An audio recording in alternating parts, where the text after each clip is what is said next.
to go? Sorry. Oh, my goodness gracious. You ever get an outdoor forum or no? Yeah. Sorry, Jim. Good morning, everyone. Welcome to our work session between city and county. Glad everybody could make it. Happy New Year. I did have a request. We're not taking any action today, but wanted to let folks know I wanted to move the Sheridan County Comprehensive Plan up in the agenda. I wanted Mark, oh, there it is, moved on me. I wanted Mark to be here for that conversation, and he had a 10 o'clock appointment. So we'll start there. I just had called order. Yes? Would you like a pledge, Beth? I was just asking. All right, do please join me in the pledge of allegiance. Let's do it. I pledge allegiance To the flag of the United States of America and to the republic for which it stands, one nation under God, indivisible, with liberty and justice for all.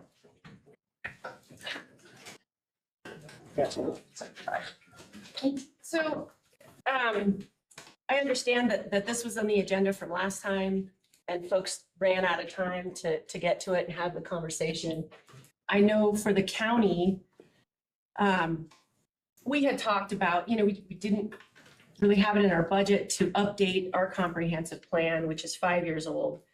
As folks may or may not know, our joint planning document was adopted in 2016. And the hope was that got updated when we updated our county plan. And sales and use, our general purpose has been up about 10%. And so my question was whether or not we could use those funds to update our plans. And so, I don't know, just wanted to throw that out there. I'm not sure how this originally got on the agenda, if somebody had another item related to it, but I would open it up for discussion. I don't think there's anything we've just come down to the fact that we've had some lately, we've just come into these where we're on this 1 mile. Mm-hmm. And how we've been dealing with those sort of issues. Mm-hmm. So I just think we, maybe at some point we need to look at it with some fresh eyes and see how we want to proceed with it. I know it's presented some problems with our staff that, we're going to stick with what we've agreed upon. Then we need to just stick with it. And actually, it's been on this last project where it's kind of on the edge of our comprehensive plan. Mm-hmm. Does it really make sense that we require plumbing and electrical and gas and all that sort of thing? Sorry, I shut this thing off. I know. So that's kind of the genesis of this. I know briefly chatting with Mark, we talked about some of those places where we've seen a lot of growth. Bighorn, Ranchester area, kind of everything on those fringes is where we're kind of seeing those pinch points. Related to that, one of our questions was about the status of the transportation plan, and how that might impact how the county handles our developments. Yeah, that's another thing that we've talked about as well. So I think it's just, I don't know if it requires just sitting down with staff and looking at it with some fresh eyes to see how we want to pursue these things, how we want to proceed on it. I was wondering, and folks chime in, I didn't know if it'd be appropriate just to maybe put a committee together and have our planners join us, and maybe someone from the city and someone from the county, or however we want to do that, just to dig in a little deeper, look at what those potential costs could be. We've kind of spitballed it, but it'd be nice to kind of sit down and look at how we want that process to play out, the level of public engagement we would like to see, those sort of questions. I don't know. I think at this point that would be a good way to just look at it with some fresh eyes and see how we want to move forward. But obviously we want staff involved. Yeah. I don't know, Kelly or Mark, do you guys have any questions, comments as the experts in the room? I'll let you go first, Mark.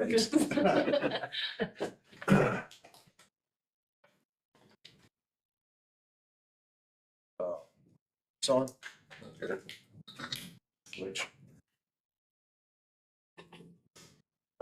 Thanks, Madam Chair, members of the board, council, Mark Creek County Planner. So really I hadn't come prepared to talk much, but I think what Chris is really focusing on here is the fact that these plans are aging. They were developed in an era that's totally different now. They're all pre-COVID things. Some of them you can go back to the CBM days, coal bed methane. So our economics have changed dramatically. Immigration patterns have changed. And so a lot of the policy formulation goes into preparation of the plan, took those factors into account. Well, days have changed and we're into a different world now. And I think it's wise that this group consider looking at updating these plans. Our most recent comprehensive plan, which is a countywide plan, was last updated in 2020.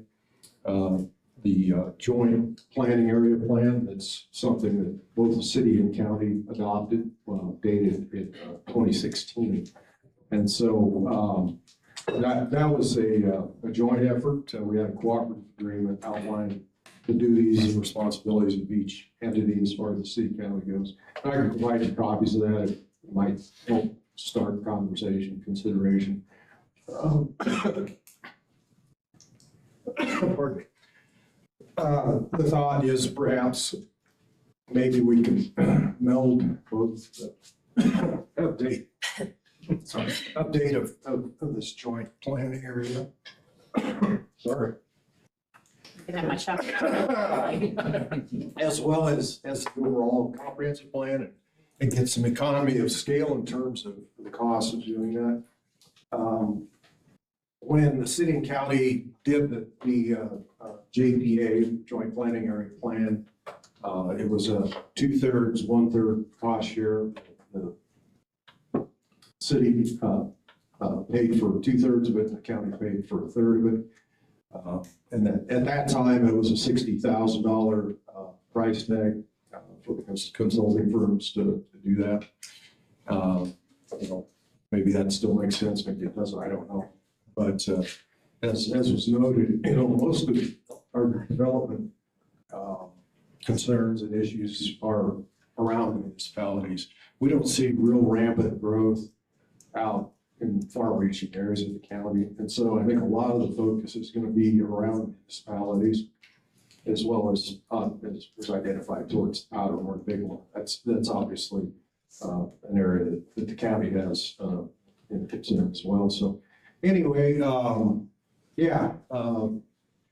I guess, if you'd like, our staff would certainly be willing to participate in coming up with some ways forward, as well as, whoever from this group would like to participate in that as well. But the plan, I just can't overemphasize is the importance of it. It steers so many decisions, capital improvement decisions, land use decisions in terms of how we're going to zone something, so if folks want to do some development, well, what's the plan proposed in that regard? Not that it's binding, but it's certainly a great guide in terms of making decisions on the way forward. So anyway, any questions I might have? I'm sorry, I don't really have a whole lot of I have one. preparation here. You've made the comment a few times, it's actually a guide. Yes. Because that was the problems I've had a few times with the MOU with the county, is that everybody thinks it's kind of like a biblical gospel. It's just the way it is. There's no way to change it. I'm afraid that with the guideline, and you mentioned guideline 3 times. Yeah.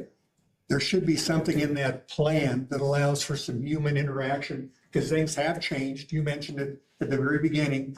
Things have changed now. So to go back on a document that's a few years old and say, this is how it's going to be, I think we have to make sure that our new document has some sort of an avenue to where some decisions can maybe be changed to where they can change with the times.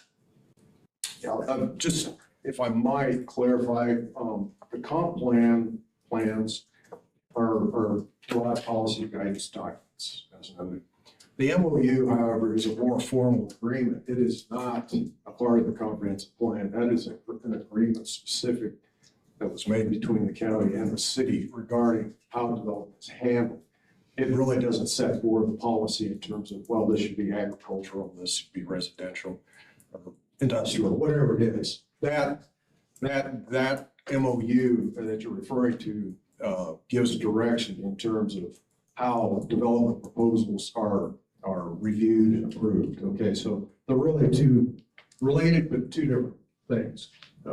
What Chrissy and the comp plan is alluding to is one thing, and I see the MOU is on your Right, it's coming. on your list as well. So just keep that in mind. They're really two separate but related things. Anyway, No, I appreciate your clarification on that. Like, some only concern is, well, everything we do, if it's a master plan, if it's an MOU, whatever it is, we establish it and it might get 5 or 6 years before we look at it again. And I'm saying no matter what we do, if we don't have some sort of an avenue in those programs to where we can use some human thought pattern as things change. absolutely. Okay. Anything else? I'd be happy to Questions for Mark? get you some more information. Kelly, I'll yield to the floor. Kelly Schroeder, city planner. I just had one thing to add, because you had asked about the transportation plan. The transportation plan update that the city is working on is more or less complete, and we are ready to start a process, both at the city level and then jointly with the county to look at perhaps amending that map that came from our transportation plan into the joint land use plan, so that we're both looking at the same document when we're thinking about some of these broader land use decisions as developments come forth in that joint planning area. Great, thank you, Kelly. Well, it sounds like you'd be in support of putting a committee together. Thank you, Mark and Kelly. And I'm happy to serve on that for the county. And does the city have someone that would be interested in participating? I would. We have a couple? Okay, great. Thank you both.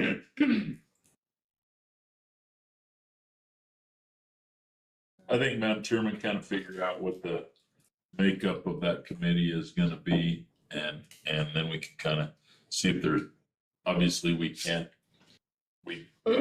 don't want to have where there's a quorum of either group on it, I think, for ease of, but I mean, maybe there should be 2 commissioners and 2 counselors, or I don't know. Yeah. Kind of figure out the makeup of it, and then we kind of go from That there. would be fine. But, okay, that sounds good. Well, I'll reach out to Mark and Kelly and we'll get the ball rolling on that and reach out to folks.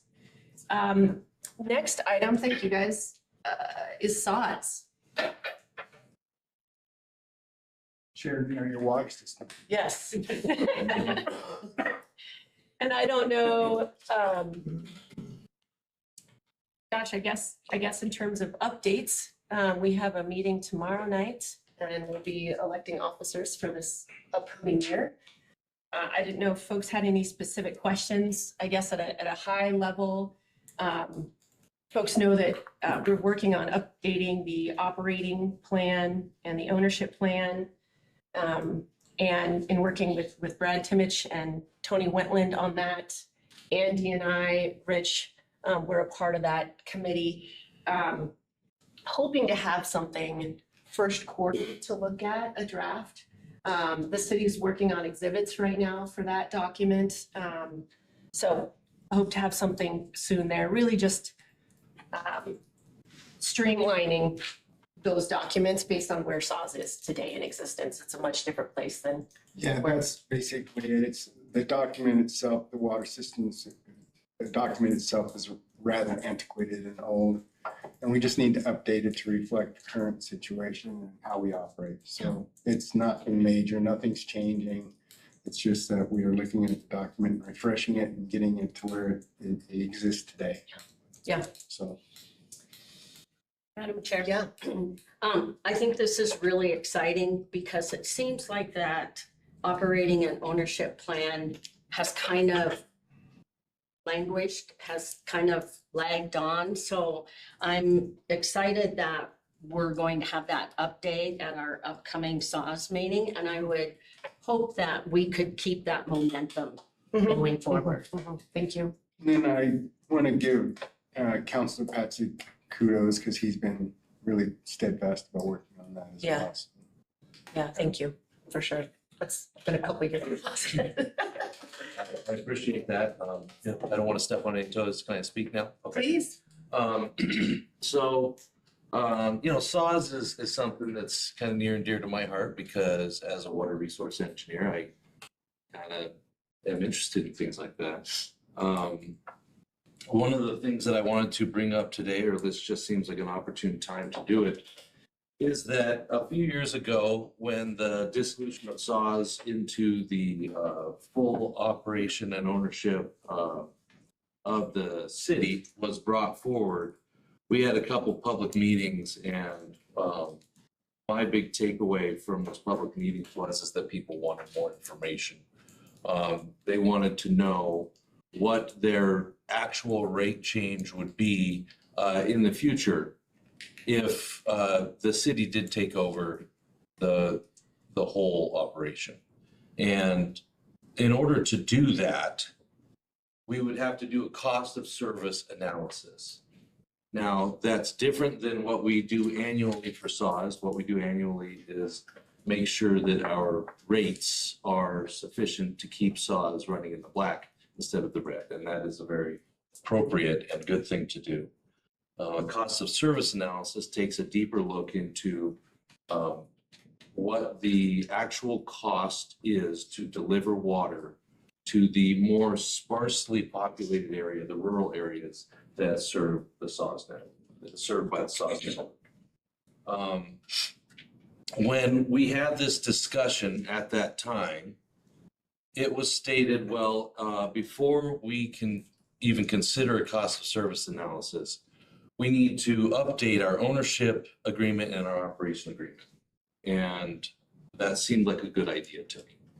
And one of the things that I wanted to bring back to everybody's memory, refresh for everybody, is that part of the reason that we chose to do that was so that we could be in a better position to do a cost of service analysis. And the reason that I bring that up is because of all the previous times where dissolution has been considered in the past, to my knowledge, every single time it has stopped short of this final bit of information. And the reason I bring that up is because one of the larger selling points during the dissolution effort was that there would be a savings for the SAWS customers to the tune of 35 to 45%. Now, that sounds like a lot of money. It actually ends up being about enough money on a monthly basis for the average SAWS customer to buy lunch. But I think for 1.5 people. But what we're talking about here is information that would be necessary, because if the dissolution of SAWS did happen into the city, I'm sure that at first things would continue along the way that they always have, and that the 1.25 multiplier will apply to everybody's rate. But I'm sure that it wouldn't be long, because it would be prudent to do so, that the city would look into, okay, how much are we actually spending to deliver this service to the customers outside the city network or outside of the city jurisdiction? And the city would determine the cost of service. And in so doing, the rate would be adjusted at that point. And that is statutory, that is allowed, that is a legal action to happen. So all that backstory to say that one of the things that I'm still going to be looking for as a point of discussion amongst the SAWS Joint Powers Board, once we've concluded the updates to the operation and the ownership agreement, is a cost of service analysis to be done for the rural customers, so that we can finally have that information such that if we ever consider a dissolution in the future, we will have the information that the people were asking for that we didn't have at that each subsequent or previous time that this has been tried. Okay. And I just want to be clear, updating the documents right now is not about dissolution. That's not what we're talking about as we're updating these plans. So I just want to make sure that's clear to everybody. But yeah, I hear what you're saying, Andy, and yeah. Are you good getting these plans kind of approved by city council and the county first and then moving forward? I think it's important for us to complete the efforts that we have been striving toward, and then to remember part of the reason why we were moving into them initially was so that we could be in a position where we could do a cost of service analysis. So again, I don't mean to make this sound like this was all moving toward the dissolution. I just am connecting dots from my experience on the Joint Powers Board and what I learned from the public meetings that we had at the time. Okay, thank you. But this time we're just Yeah, we'll get the cleaning up documents. We'll get the agreements Yeah. cleaned up, yeah. Any other questions about SAW or things we need to touch on? I don't know if, Dan, you have any comments for us or Words of wisdom, Dan? 2 cents? I think Councilman Matsick nailed it on cost of service discussion, so. That was the, when we went through the dissolution process, in the public meetings, I think we learned really quickly that public wanted that information prior to. Mhm. Instead, we were planning to do it after, the dissolution, and so that's the message that rang home for me in that process. But I do believe we did commit to doing that process at some point. Yeah. To vet that, so getting the agreements updated makes a lot of sense. It will help give a more clear picture on the cost of service, if and when we do that in the down the road. No, that sounds good. And I know we'll be getting an update on the Lake DeSchmidt water line tomorrow night at the SAWS meeting. I'm just sitting here thinking like what that does to cost of service. But the timing might be so far out there that. Oh, my goodness. Yeah. Okay, great. Well, we'll move on. Public restrooms. Their restrooms and their porta potties. I don't know where you're I going. kind of wonder where that goes, yeah. No, we've always looking, this is just a city thing, we're always looking for an opportunity to put some bathrooms in the downtown area, so there's nothing really. About it. That's what we're- Unless I missed something. Madam Chair. Yes. Actually, I had requested that this be put on the agenda. Part of the reason is I don't look at the public restrooms as a city, county issue. I look at it as a community issue. And so I did have an opportunity to speak with the DSA office, and they actually provided me with some information that about half of the business owners in our downtown district are county residents. And so you ask, why does that matter?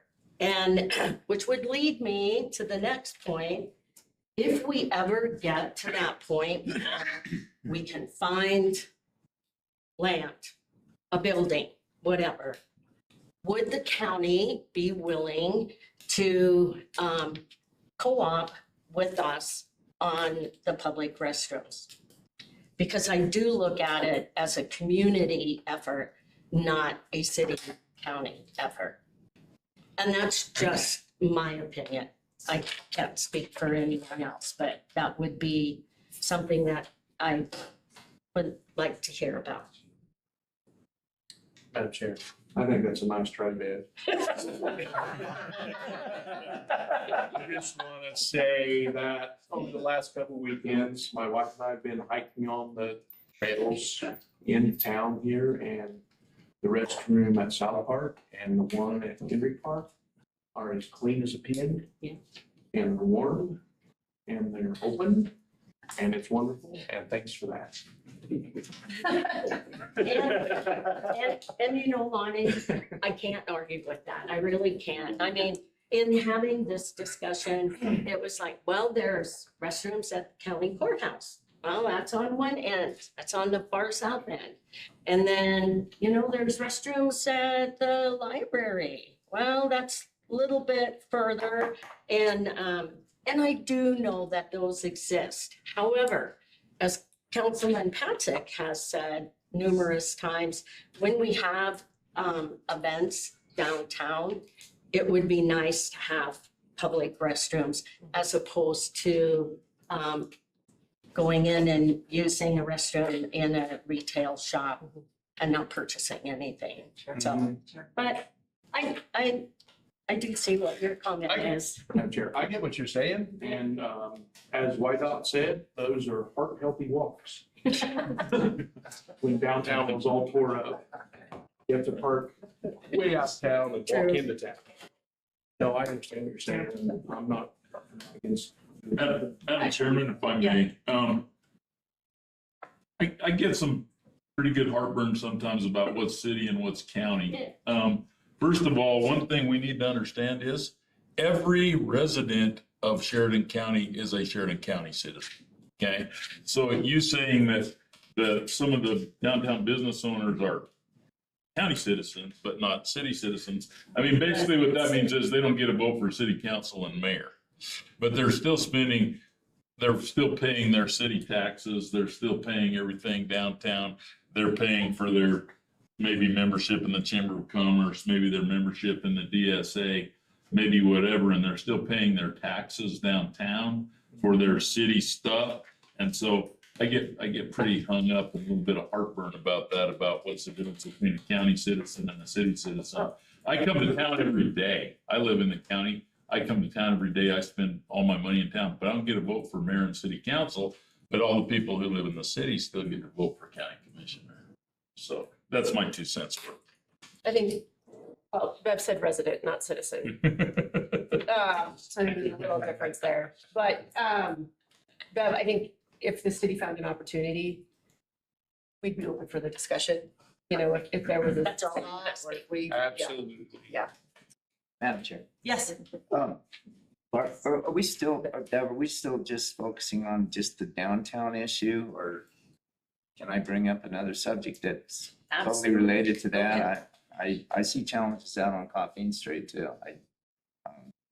The businesses that are out there, we don't have, and there's a restroom there at Washington Park, but it's closed, and I know that man there can probably tell you a little bit more as to why, but they have to keep it locked. But when you're going into someone's business, Albertsons, I think, has public restrooms, but most of the time they're a little bit hard to get into and stuff as well. So what I'm wondering is, are we just gonna focus on just downtown, or are we gonna or just get that accomplished and then move on to the next problem area, or are we gonna take a look at the whole town, you know, the city limits? Thoughts on that? I think it would all be included. I think like. Is it, I just happened to notice that the other day. Had to get my phone fixed, and I spent about $600 in there, but I wasn't allowed to use restrooms. Yes. Madam Chair, Yeah. I just wanted to bring up one other point, which is I know this is a City of Sheridan County joint meeting. When we're talking about public restrooms and making agreements between the city and the county, we do need to remember that as the county, we're also obligated to look into those same kinds of things with other municipalities that are within the county. So I want to make sure that we're not overextending what the county is doing, because we're not just talking about the city of Sheridan. We have a lot of. we Yeah, I have was a lot thinking of about areas, Manchester yeah, as we were. And Dayton, Yeah, I went to Claremont. Okay. Well, we're open to more discussions. Hi. I'm over here in the car. First of all, I went to the wrong location. But I brought the chief of the fire department with me, he brought me. Anyway, yeah, looking at this issue, it is a big issue downtown because of a lot of the businesses downtown are cutting off access to their bathrooms. Most of the major businesses out on Coffee don't. They allow you to use their facilities. But downtown, it's getting more and more like protective of your restrooms. And to be honest with you, if this is a community issue, I think it's our issue and the county's issue. It's not one or the other. It's a community issue, and I think it's our responsibility to address it. Thank you. Well, we'll keep that one on the agenda and look for opportunities. Annexation and subdivision process. And kind of falls in line with annexation coordination and compliance considerations. But I don't know who wants to kick us off on this one. Again, I just think it's all that 1 mile boundary stuff. We just need to form a group and chat about those things and look at it with fresh eyes. So, Rich, would you see that as being the, probably the same committee that's talking about the comp plans and so That's on, that it all, that's I would think it would all kind of fit into the same I envision that. subdivision, okay. Yeah. I just think we need to relook at those documents because it's been a while, that's all.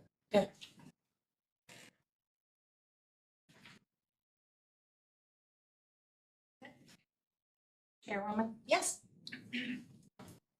County Clerk Keita Shung Thompson, when any town or city's thinking about annexation, my request has always been that the planners reach out to me because it does affect elections. And when we start filing this year, it is May 14th. And if we annex and somebody has filed and they're in their house or senate or school district, and then an annexation happens and they are no longer, that creates an issue for elections. So my request remains the same, that we would just be very thoughtful in our annexations once filing starts, between filing and the end of November, that maybe that's a pause time. That makes sense. Yeah. Sure. Thank you. Rodeo Arena Event Center, Wild Rodeo 100th anniversary.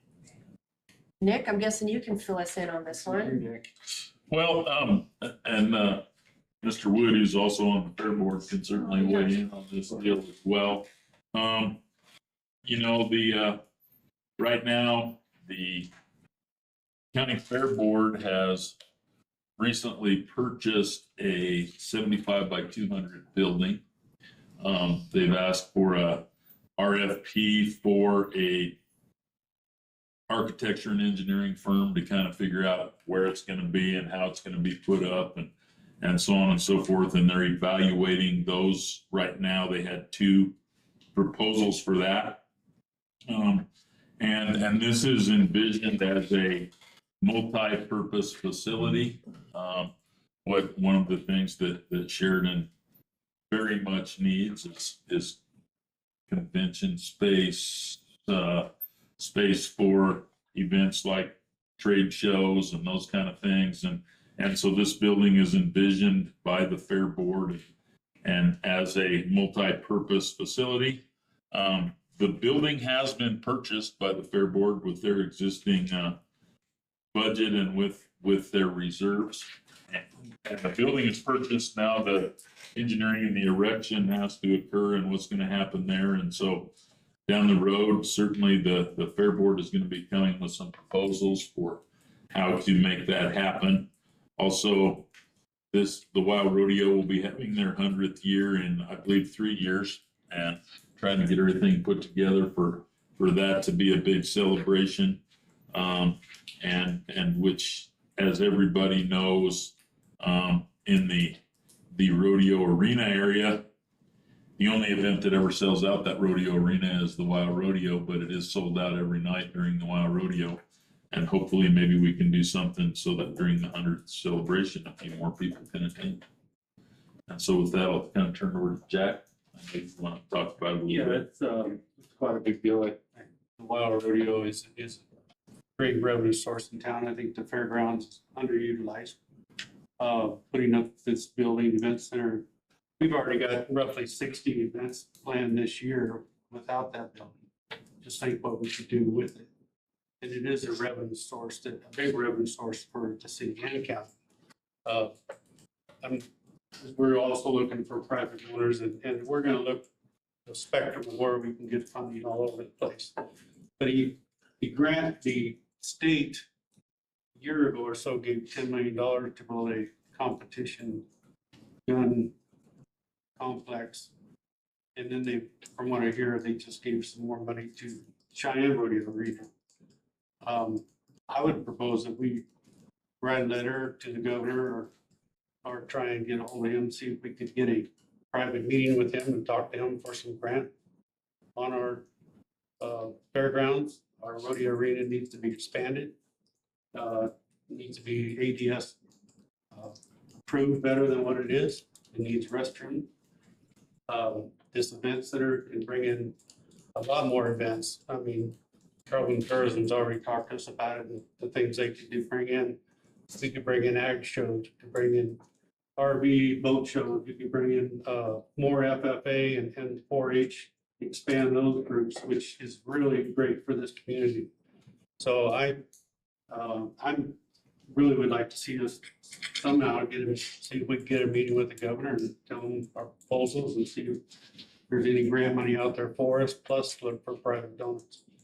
Jack, and I didn't dig into it, but I didn't know if the board had had a chance to explore if there were any opportunities in that state grant program that just came out for rodeo grounds specifically. Yeah, that's probably one of the things we need to look at, the directors here, and I'll see if they have anything on that or not.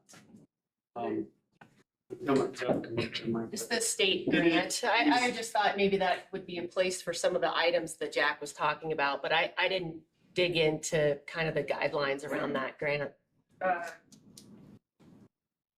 Chairman Pascal, the grant, the information that you sent for that grant is, I'm gonna say is, in my opinion, is very specific to Cheyenne Criteria because of the number of seating. The requirement for it. And that's just 30,000 foot view from it as of right now. I have put a call into the person in charge of that grant to see if there's any variation or wiggle room on that to see what we might apply for. Yes. I know that Nick had sent it to the. I forwarded that to the Wild Rodeo Board as well. And I would agree with Kimber, and I don't know how hard it would be to amend that thing.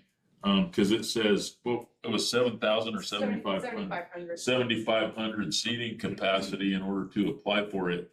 Well, like Kimber said, the only rodeo facility in Wyoming that would have that seating capacity, I'm sure, is Cheyenne Frontier Days.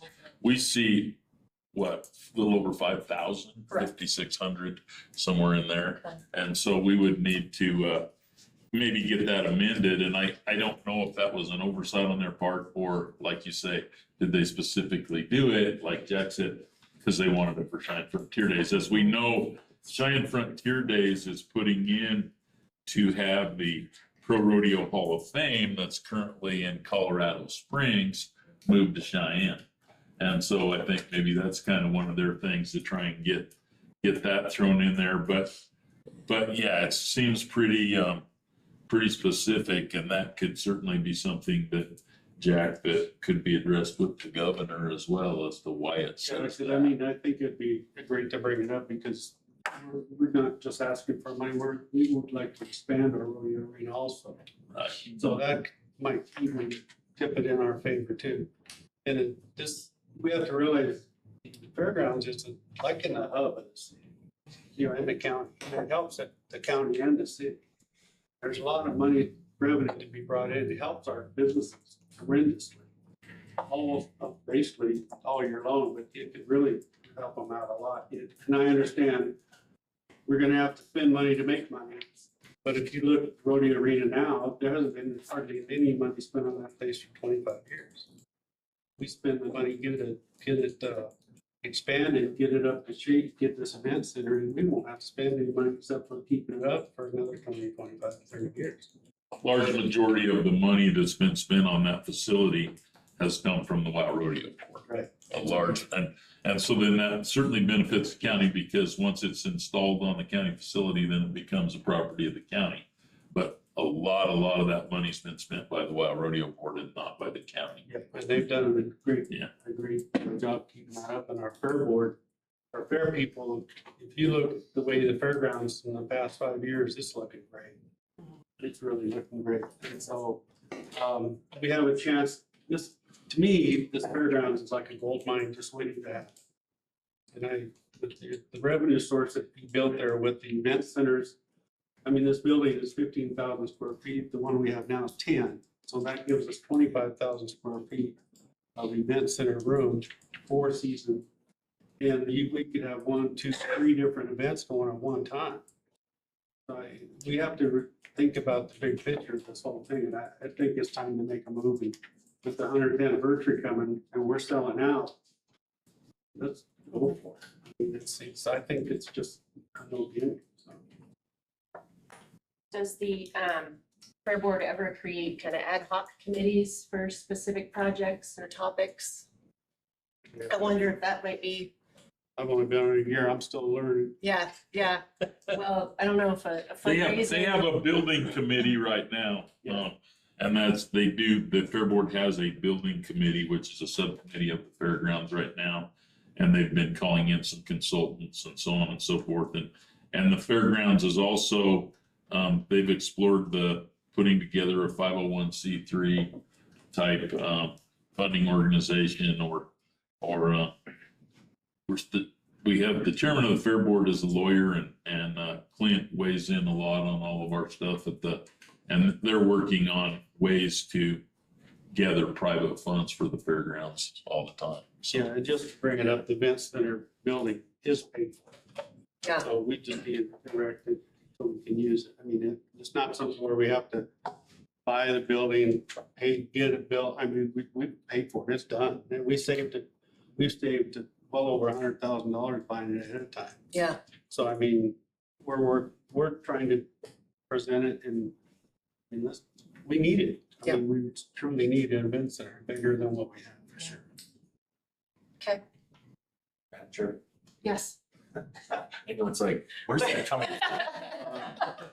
I just wanted to take the opportunity to actually thank the Wild Rodeo Board too, because there's funds that get put into this whole the rodeo that, affects the economy here and everything too, with what they've done with the fairgrounds. But also I have to say, a lot of that has to do with Kimber and what she's done up there and her vision for where she wants to take it. I've worked with her on a couple of things in the last year and it's amazing, her vision for where that place is headed. And so just giving her some kudos on this. And I agree, it is a hub. It is a center of the city and the events I go on besides even the rodeo brings a lot of people together. So yeah, it's an important thing. I remember when we were interviewing candidates for the position and Kimber's like, this is a different place for a fairground. This location's very interesting. Yes, it is. But yeah, I share your kudos, Greg. Kimber, you've done an amazing job up there. Thank you for your leadership. Well, the other thing, just real quickly, besides bringing in the events and so on, as we know, the fairgrounds has been used as a hub for emergency management in a whole lot of situations. We had during the fire, it became the fire hub headquarters where they were. During COVID, it was the drive-through vaccine clinic. During the recent power outage, it was the Red Cross Center or whatever, where people could go and stay, because we have emergency backup generators there. And so, I mean, not only just for events, but for community awareness for stuff that happens in our community that's beyond our control, there it is. So, yeah. Good points. Okay. The last item that we have here is the city county MOU, and based on discussions, I'm thinking this is something that we can revisit maybe after we kind of get through some of our comprehensive plan, joint plan conversations. If we find some places that maybe that needs tweaked. I don't know if that timing works or what people were thinking or. That sounds logical to me. So, yeah. It's a process. Yeah, We just left them alone for a while. We just need to relook at them. no, that sounds great. Is there any other general discussion here? Any other topics, folks? Have any comments from Stu or Cameron on anything? Okay, all right. Last chance. Well, our next meeting is Tuesday, April 14th at 9 a.m. at City Hall. So we look forward to, We'll be happy to host. thank you. Might even have brownies. Oh, I'm showing up. All right, we are adjourned at 9:46. Thank you, everyone. Huh? City Hall, yeah, I know, I'll be here.